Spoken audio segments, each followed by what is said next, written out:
Welcome to episode 344 of Lucretius Today. This is a podcast dedicated to the poet Lucretius, who wrote On the Nature of Things, the most complete presentation of Epicurean philosophy left to us from the ancient world. Each week we walk you through the Epicurean texts and we discuss how Epicurean philosophy can apply to you today. If you find the Epicurean worldview attractive, we invite you to join us in the study of Epicurus at EpicureanFriends.com, where we discuss this and all of our podcast episodes. This week, we're continuing our series reviewing Cicero's academic questions from an Epicurean perspective. That's going to allow us to understand Epicurus's own position on knowledge when we eventually get to the longest surviving discussion of that, which occurs in Philodemus's own Signs. Before we dive back into today's details, I'll once again remind everyone that what we're doing on the podcast is providing foundational information about Epicurean philosophy that you can use to understand Epicurus better. There's lots of videos, lots of discussion on the internet about happiness in general, and the idea that everyone wants to be happy, and Epicurus has specific suggestions about how to be happy. But happiness, like many other terms, has very different meanings to different people. And the best way to get back into what Epicurus himself was talking about is to go back to the foundational issues through which he developed his philosophy from the beginning. From the time he was 12 years old, when he was looking into the issues of atomism, and also the issues involved in the concept of knowledge. When we can be confident of something, when we cannot be confident of something, and how we know the difference. That essentially is what we're talking about in Cicero's academic questions, because of course there are many different approaches to whether knowledge is possible, whether certainty is possible, whether confidence is possible, and the schools were very divided about basic aspects of that question. Both the Stoics and the Epicureans were on the side that knowledge is possible and knowledge is essential in order to live the best life possible. Whether you describe that life as a happy life or a virtuous life or a pious life, those are very important questions. But can we even understand what those words mean with any degree of confidence?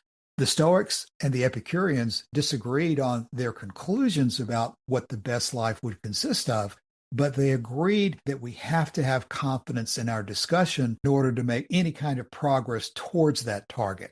Where we are in academic questions at the moment is that Cicero is using a character by the name of Lucullus to present the Stoic position. We're almost at the end of that section, and what we're going to find in the most general of terms is that Cicero himself is adopting the position that knowledge is a matter of probability and not something that you can say with certainty is true or false without exception. Lucullus has presented an argument based on what he calls a cataleptic impression that is described as being something that is so clearly true that it cannot possibly be false. But Lucullus knows that the academic skeptics do not agree with that position, and we're currently turning to discussion of the skeptic position associated with people like Carneades, who say that the best we can do is attain probability or persuasiveness, and that that's good enough for us to live our lives without taking the position that some things are actually true or false. All that's necessary is probability. The sections we're going in now are fairly technical, and we're going to begin to accelerate and eventually skip over certain sections so that we can proceed to Philodemus's book. But there remain several important points that we want to be sure we cover, always keeping in mind the big picture here, that even for those of us who are not professional philosophers, the questions that are being discussed have very, very important implications about how we live our own lives. And when we decide that we have sufficient information to take action on particular issues, particular questions, particular choices that we have to make, especially in the Epicurean context, that this life is the only one that's available to us. In contrast to the Stoics or more popular religions today, the Epicureans did not take the position that this life is a warm-up for eternity in heaven or hell or somewhere else. This is the only life we have. This is the only time we have available to us. And so it's particularly important to understand what's at stake as we decide how to live. There are several things we want to follow up with from section 11 that we read last week, and then we'll turn our attention to section 12 and beyond. But just to make sure that this discussion doesn't turn too technical, I know Joshua has several details from section 11 that he wants to comment on before we go into 12. So, Joshua, how can we stress the importance of the issues that are being discussed? Well, in the words of Lucullus, Cassius, ut enim confidant notum ies esse debebit insigne veri. In order that you may have confidence, the mark of truth must be known to you. Insigne veri is the Latin term or phrase that I was looking for last week when we were talking about these marks or signs that are, for Lucullus at least, the key features of his epistemology. That as you navigate your way through the world around you, you have to have something in that world, something in your environment is going to signal to you that there is knowledge to be gained. And it's going to signal through these signs or through these marks. And these marks are what sense perception is picking up on in order to provide us confidence in our knowledge. As I use words like environment and the world around you, we are coming to that very idea because in section 12, we're going to encounter the Greek word oikeon, which comes from the Greek word oikos or oikon for house, the place you live, right? Which in turn gave us the name, I think, IKEA, the place where you buy furniture for where you live. So it's your environment. It's where you find yourselves right now. And no matter where you are, sense perception is picking up these cues in the environment and transmitting them to you. And that's how we perceive what is around us. That's how we procure knowledge of what is around us. And it's not necessarily clear because Lucullus is not very specific what exactly he's talking about when he's talking about these marks. But if we look at a few examples, we'll be able to get a sense of what he means. Because in section 11, he says, how can you say distinctly that anything is white when it may happen that that which is black may appear to be white? Or how are we to call those things evident or to say that they are impressed faithfully on the mind when it is uncertain whether it is really moved or only in an illusory manner? And so there is neither color, nor body, nor truth, nor argument, nor sense, nor anything left to us. And owing to this, it frequently happens that whatever they say, they are asked by some people, do you then perceive that? But they who put this question to them are laughed at by them, for they do not press them hard enough so as to prove that no one can insist upon any point or make any positive assertion without some certain and peculiar mark to distinguish that thing which each individual says that he is persuaded of. So he's talking here about things like color and shape and size, maybe is another mark. These are the marks by which sense perception allows us to navigate our environment. Just very quickly, let me jump in and say that when you talk about the mark of truth, that's very similar to the Epicurean view of the canon of truth. And it's going to be that distinction of this approach of the Epicurean canon versus the marks that we're really going to have to be thinking about. In Epicurean philosophy, the canon of truth comes through or is the sensations, anticipations, and feelings. Lucullus seems to be talking about a particular or a peculiar mark. Is he saying that there is a mark intrinsic to the thing you're looking at that is divinely placed there or designed there so that when you see this mark, you know that that's what's true versus what's false? That's the kind of comparison and analysis we're trying to do here. Does the Epicurean approach entail marks, or does it entail simply referring to the sensations, anticipations, and feelings and processing what they give you at any particular moment? He's being much more specific than that. He's not giving a general overview of epistemology. He's giving a very specific response to a very specific criticism coming from these skeptics. Skeptics are saying, we cannot ever speak with confidence or certainty about anything. We can only speak, at best, the skeptics are saying we can only speak in terms of probability about what we're seeing. And what Lucullus is saying is if you have a perception of something being white, you can't say that it's distinctly white if it's only probably white. Because if it's also possible that the thing is black, then what are you talking about? Then why even bring this up as something relevant to your understanding of your surroundings? You have to be able to reach confidence. I'm looking at the last sentence of the first paragraph of 11 before the one you just read, where Lucullus says, just as those things are known by the eyes, so are the other things known by perceptions, but by a mark belonging peculiarly to truth and not common to what is true and false. Seems for some reason I'm focusing this morning on this word mark and trying to relate it to whether we are familiar with Epicurus talking about marks or not. And we won't know for sure what Philodemus has to say till we get there. But the entire question of whether Epicurus talks in terms of marks or not is something we'll have to come back to. Epicurus doesn't exactly talk about marks necessarily. What he talks about are idola, images, the images that are being shed by everything around us. And it's these images that strike the eye that give us an impression or a perception that there's something out there, that this object that we're looking at exists. So it's not a perfect connection to what Lucullus is talking about.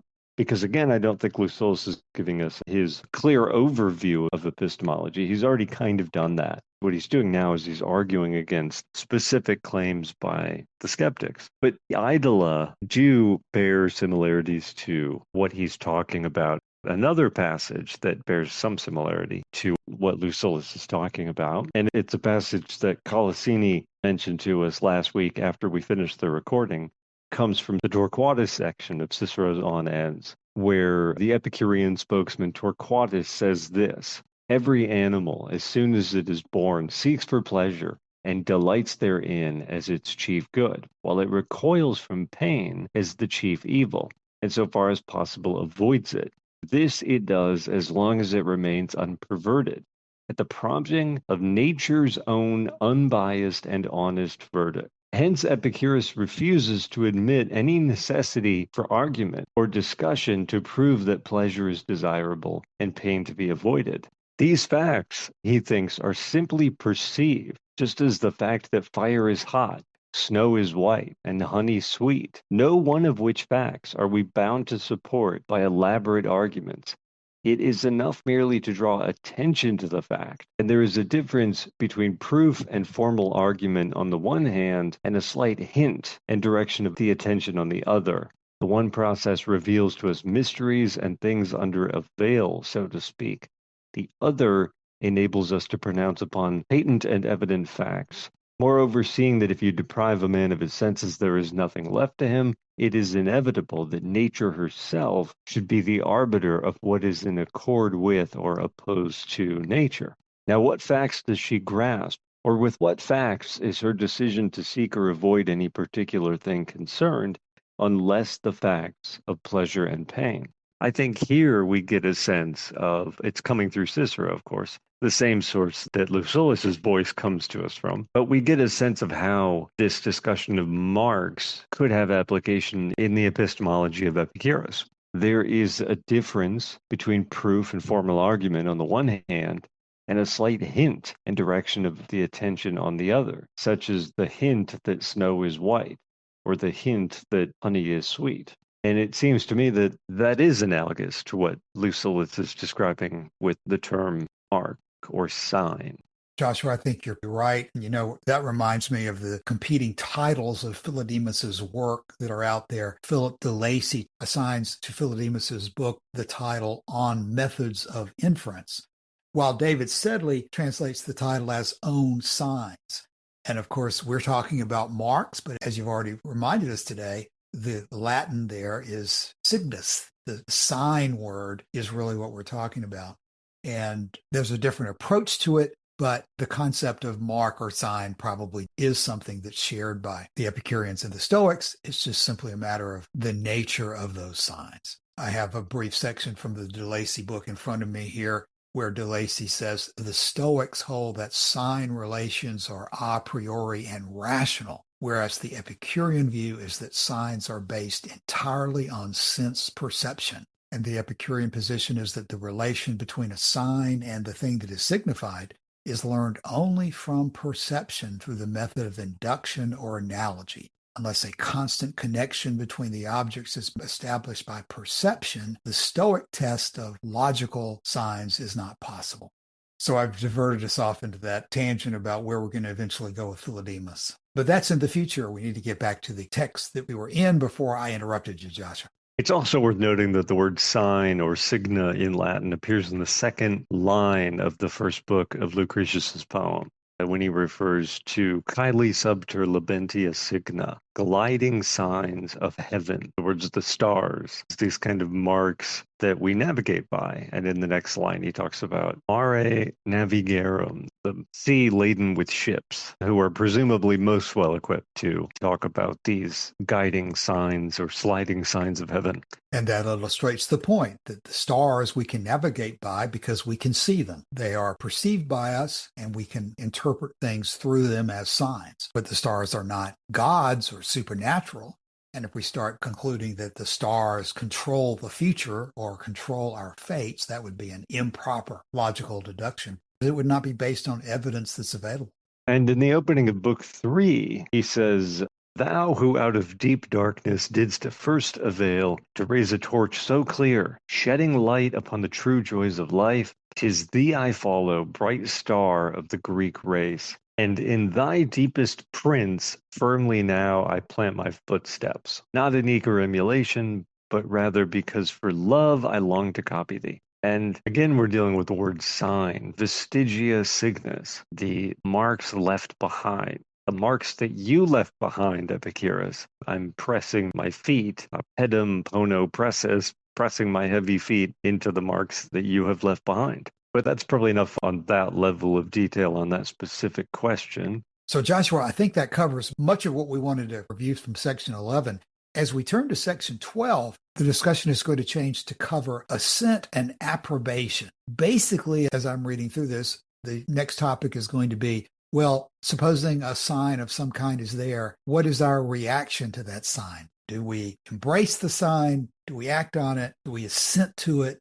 Do we approve it? And do we even have the power not to approve certain types of signs? So whenever you're ready to comment and then read section 12, let's go forward into that. Yeah, before I read it, let me mention that there's two Greek words coming up. One of them is syncatethesis, and syncatethesis just means consent or assent or acquiescence. Exactly what you're talking about there. And the other word I've already mentioned is oikeon. And in that sentence, let me read this because there's an interesting parallel to what I already read from Cicero's On Ends.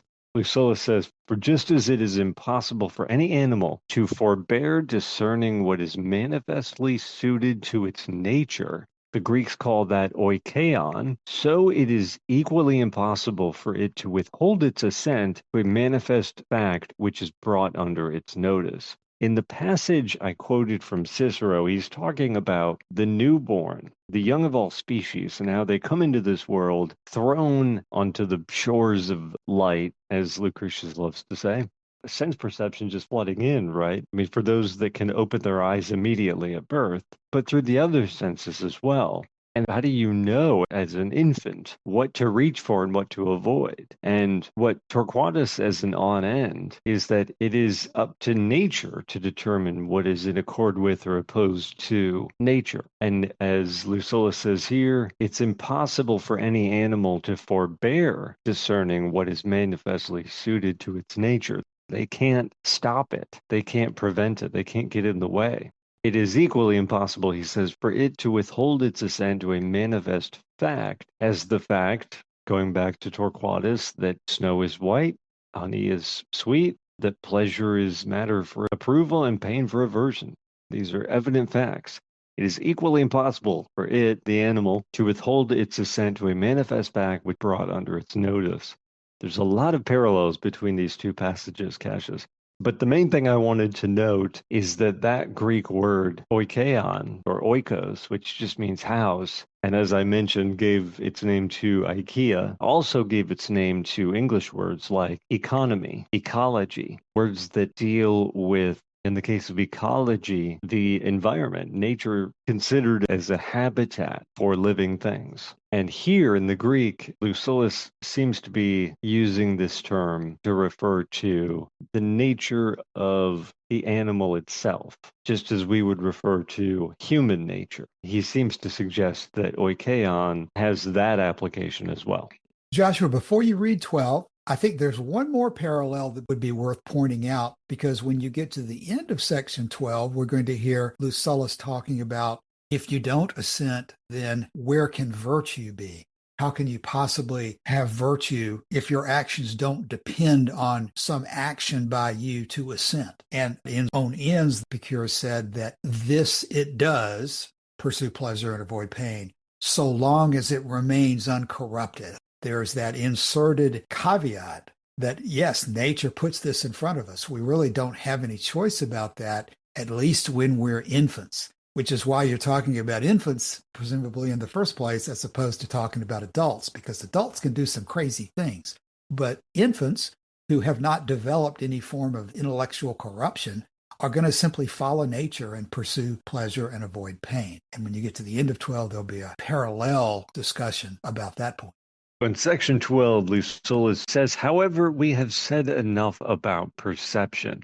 For if anyone wishes to invalidate what has been said, truth will easily defend itself even if we are absent. These things, then, which have now been explained, being sufficiently understood, we will proceed to say a little on the subject of assent and approbation, which the Greeks call synkatathesis. Not that the subject itself is not an extensive one, but because the foundations have been already laid a little while ago. For when we were explaining what power there was in the senses, this is all the way back in section 7 he's referring back to.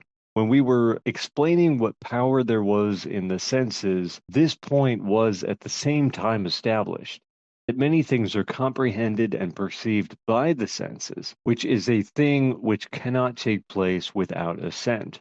Secondly, this is the principal difference between an inanimate and an animated being, that the inanimate being does nothing, but the animated one does something. For it is impossible even to imagine what kind of animal that can be which does nothing. Either sense must be taken from it, or else assent, which is wholly in our own power, must be given. But mind is in some degree denied to those beings whom they will not allow either to feel or to assent. For as it is inevitable that one scale of a balance must be depressed when weight is put in it, so the mind too must yield to what is evident. For just as it is impossible for any animal to forbear discerning what is manifestly suited to its nature, which the Greeks call oikeon, so it is equally impossible for it to withhold its assent to a manifest fact which is brought under its notice. Although, if those principles which we have been maintaining are true, there is no advantage whatever in discussing assent. For he who perceives anything assents immediately. But these inferences also follow, that memory can have no existence without assent, no more can notions of things or arts. And what is most important of all is that although some things may be in our power, yet they will not be in the power of that man who assents to nothing. Where then is virtue, if nothing depends on ourselves? But it is above all things absurd that vices should be in the power of the agents, and that no one should do wrong except by deliberate consent to do so, and yet that this should not be the case with virtue. All the consistency and firmness of which depends on the things which it has assented and which it has approved. And altogether it is necessary that something should be perceived before we act, and before we assent to what is perceived. Wherefore, he who denies the existence of perception or assent puts an end to all action in life.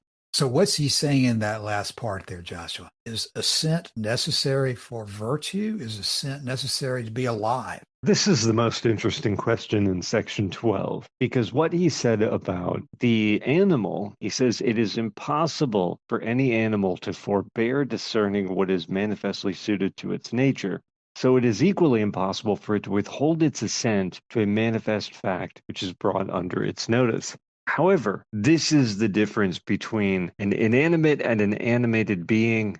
And he says that mind is in some degree denied to those beings whom they will not allow either to feel or to assent. I think what he's saying here is humans can choose to assent, or they can choose not to assent. But for lower animals, they don't have this choice. It's impossible for them to forbear to assent to a manifest fact which is brought under their notice. With humans, this is different, and it seems to be the case that the problem of vice and virtue and how it relates to epistemology is part of why it's different.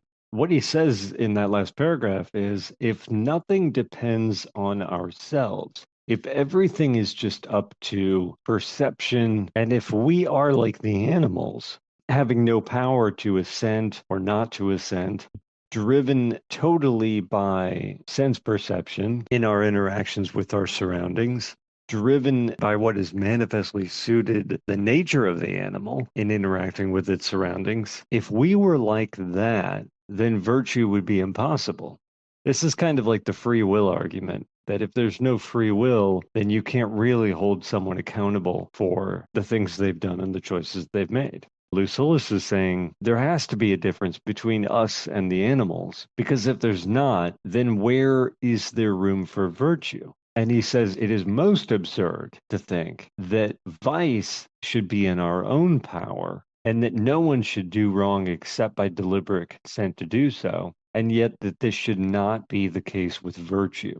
Either vice and virtue have to belong within our power, or they both have to be outside of our power.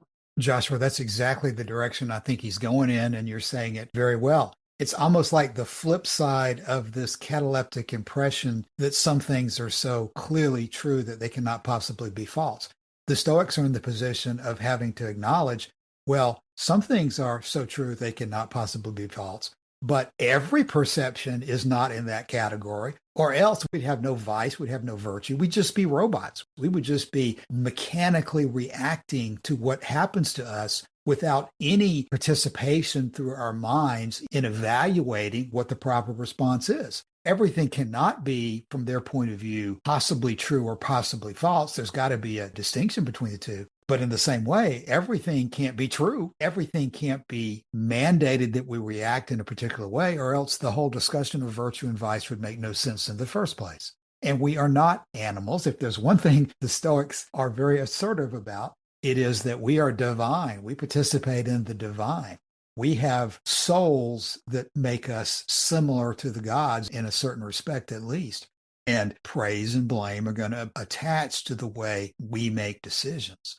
So everything can't be like snow is white and honey is sweet that we have no power to reject. Certainly we have the power to make mistakes. We have the power to reject certain things and do wrong at times, which again is, as Torquatus had stated at the end of the section you read in On Ends, the way he had placed it there was that every animal, as soon as it is born, seeks for pleasure and delights in it as the chief good, while it recoils from pain as the chief evil, and so far as possible avoids it. This it does as long as it remains unperverted at the prompting of nature's own unbiased and honest verdict.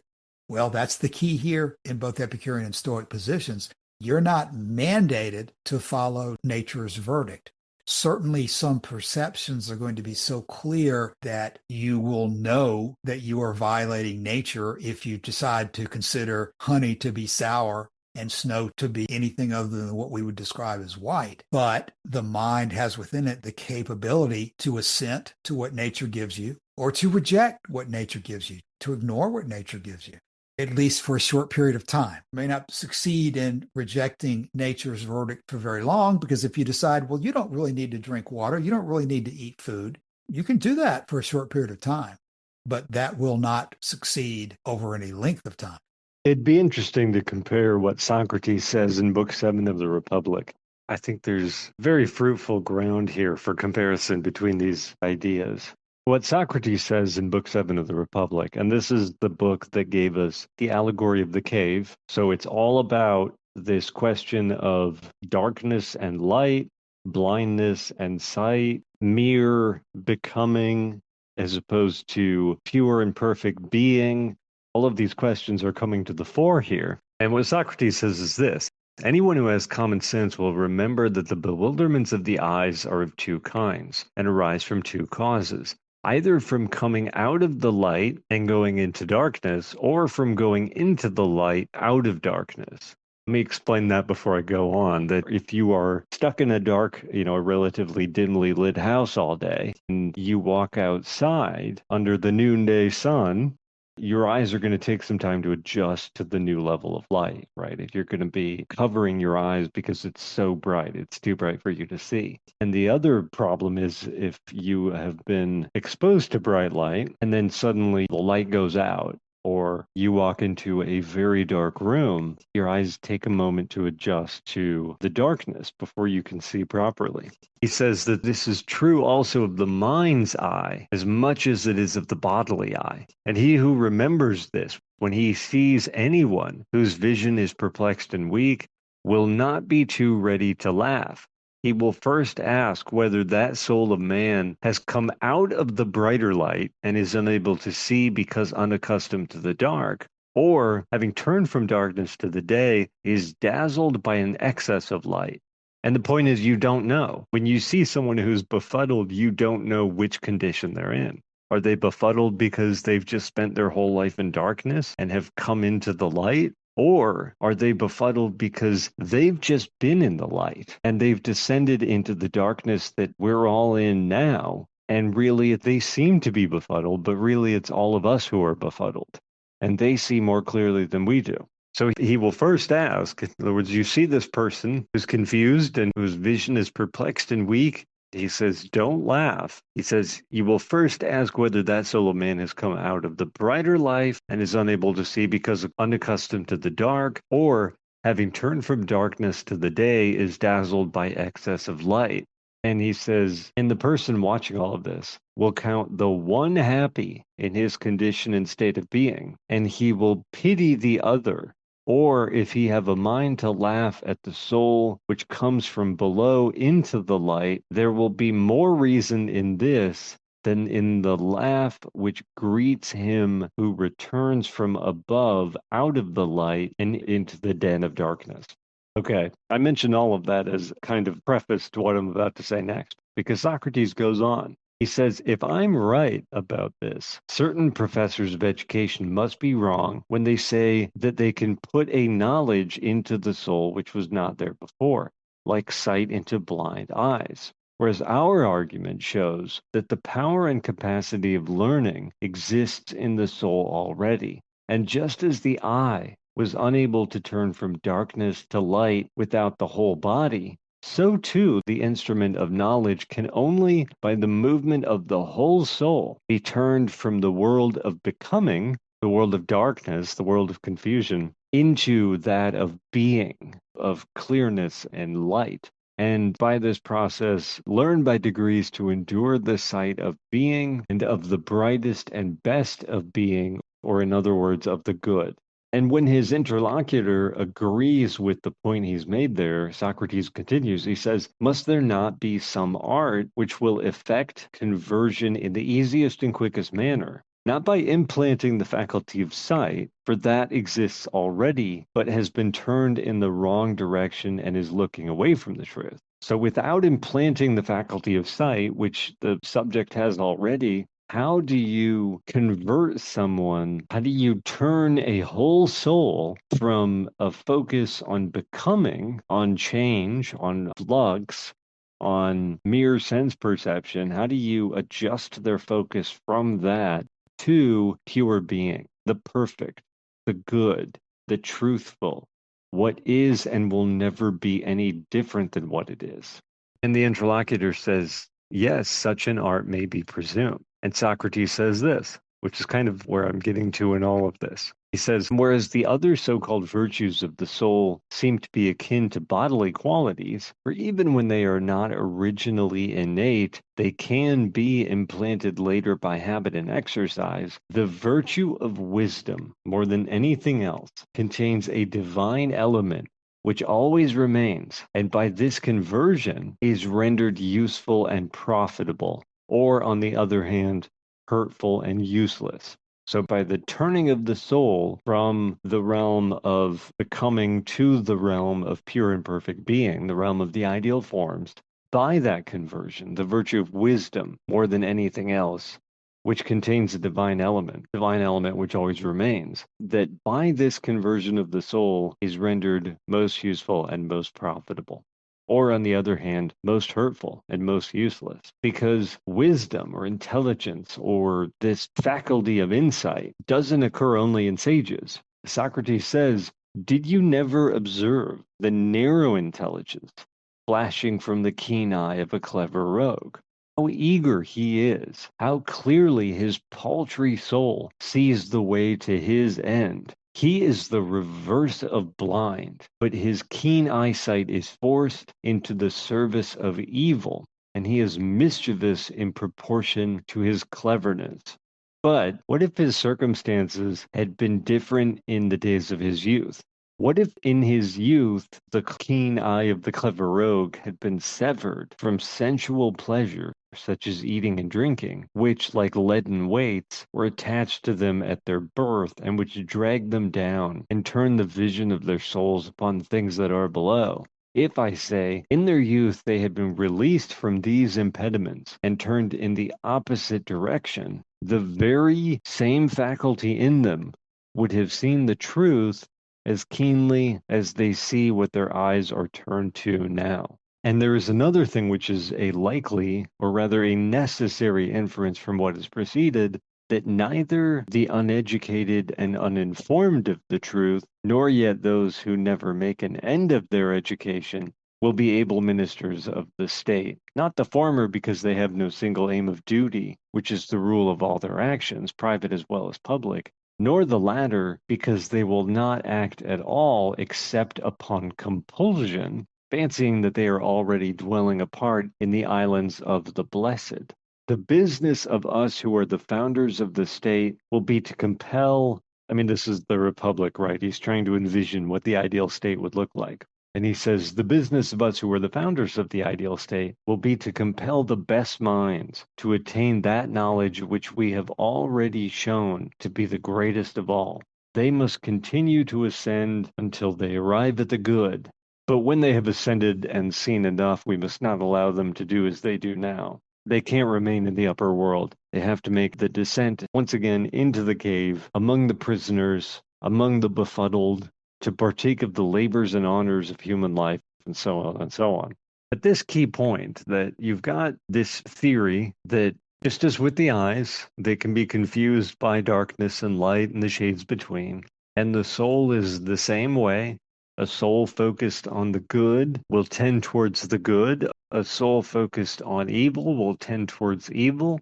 And the same faculty, wisdom, this very faculty in them would have seen the truth as keenly as the rogue now sees what his eyes are turned to. And that a necessary inference from what has preceded is this, that neither the uneducated and uninformed of the truth, nor yet those who never make an end of their education, will be able ministers of the state that they're building.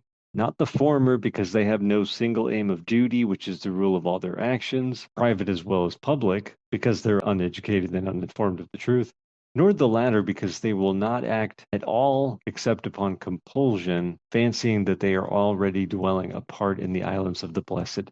There seems to me, Cassius, that there's a comparison to be made here between what Lucullus is saying about the difference between the mind of the animal and the mind of the human, the one of which is incapable of anything other than assent when faced with perception, and the other which is capable of choosing whether to assent, and that this choice is the root of all virtue. It seems to me there's a comparison that we can make between that and what Socrates is saying here in the Republic, but it seems that with Socrates there is no choice. That you look toward whatever your soul is adjusted to looking toward.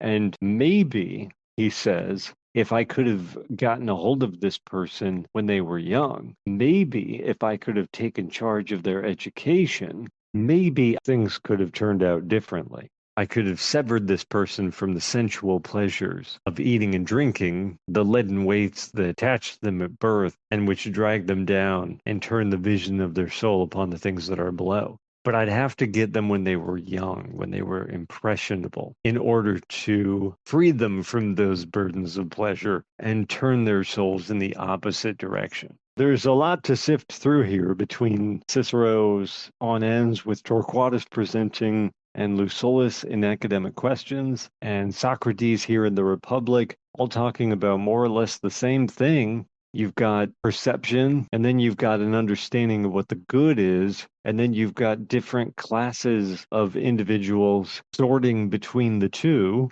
And for Epicurus, or at least for Torquatus in his presentation of Epicurean ethics, it doesn't matter what your state or condition is. In fact, it's not that it doesn't matter what your state or condition is, whether you're a newborn infant or a sage who's already attained much wisdom.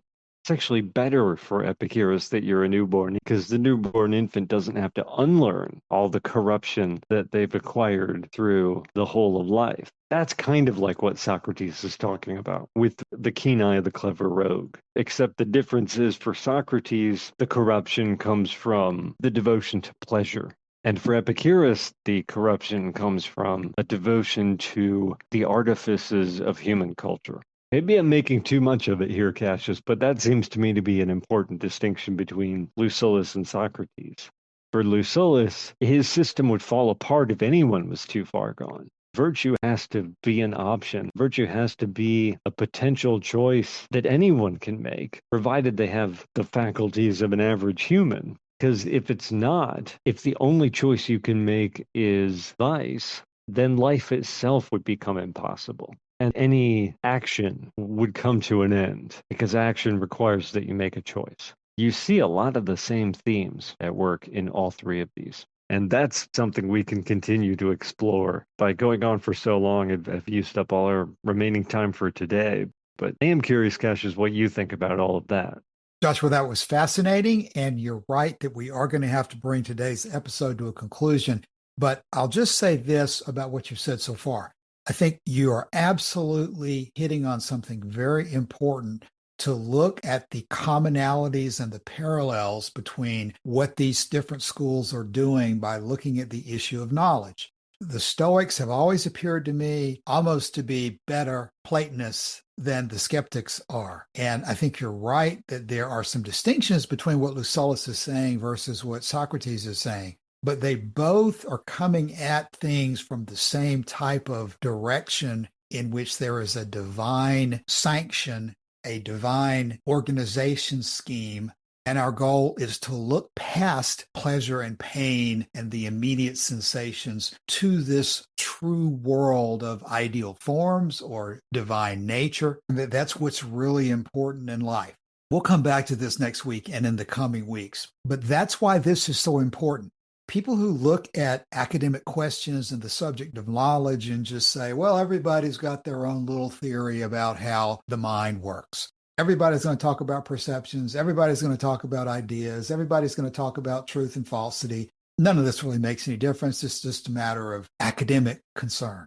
But it's not. It's important because your orientation towards knowledge is going to be formed based on your orientation towards the nature of the universe. If you think that there is a divine order, if you think that logic gets you to where you want to be, if you think that the senses are forces of corruption instead of the forces of nature in which you should align yourself with nature, then you're going to come to totally different opinions about how to live based on that difference in orientation. And that's what we're doing by going through academic questions and relating it back to Epicurus. We're digging out these foundations so that we can see where the divergence takes place. And I think we continue to hit very close to home when we focus on bringing up that Socrates or Plato, whichever we should really attribute the blame for composing the material that you were reading, the blame from the Epicurean point of view for telling us that we should look past pleasure and pain and look to something higher or something that came before we were born.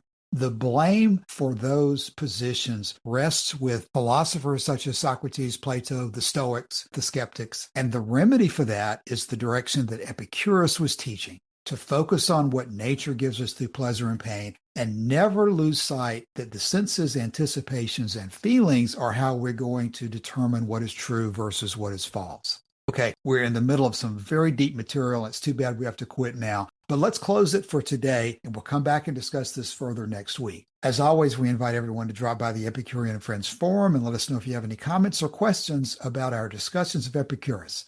Thanks for your time today. We'll be back again soon. See you then. Bye.